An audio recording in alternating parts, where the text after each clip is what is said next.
علشان تدرون انتم بس هول البعض حقوا الترندات. على دمي كذب عليكم، ضحك على اقولكم، طلعتوا الترند مع ان بقضايا قسما برب الكعبه انها حقيقيه، قضايا حقيقيه وتستحق ان واحد يتحاكى عليها، ساكتين عنها. مع ان هذا ما ادري ايش وضعه. عبد الرحمن ما كنتون، عبد الرحمن اكل اسد، عبد الرحمن اكل الذئب، عبد الرحمن الادمي بخير، الادمي بخير وسط روسيا. ضحك على عقولكم، طلعتوا ترند. ايش من عقول معاكم انا مانيش داري.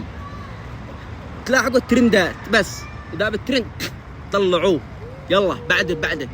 الادمي ضحك على عقولكم، طلعتوا افكار الترند. شويه واحد باقي يقول والله ان عبد الرحمن خرج من بطن الاسد وهو حي، كان قد اكل الاسد وخرج.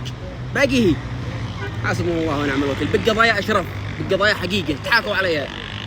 يا رجال تحاكوا على قضايا فلسطين، جاء تحاكوا على قضيه فلسطين، بس استمروا على قضيه فلسطين، لا توقفوش. لا عبد الرحمن طلع، عبد الرحمن نزل، عبد الرحمن وضكاه في البيت، قد وصل روسيا مدري ان وصل، قد مرتاح عايش حياته. بضحك على عقولكم، حسبنا الله ونعم الوكيل.